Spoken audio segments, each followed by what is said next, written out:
What should you know about cough in children?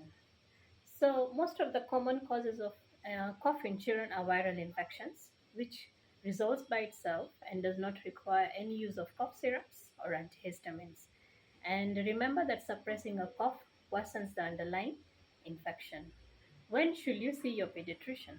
If you notice there's any difficulty in breathing, or the baby is breathing fast, or there are any abnormal sounds, wheezing, stridor, a barking cough, other symptoms like chest pains, the fevers are persisting, the cough has been more than 2 weeks, there's weight loss and night sweats, and all the children, if there's blood stained sputum, or there's post-tussive, or there's after coughing, there's vomiting, you need to see your doctor. Allergy induced cough, that is asthma, which is the most chronic illness of the chest in children.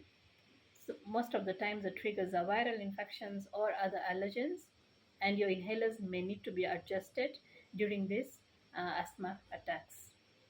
Prevention of airborne infections is important. So teach your child to cough or sneeze into a handkerchief or into their elbow. Wash hands frequently. Clean surfaces like doors, knobs, or counters, handles very frequently. Maintain social distance.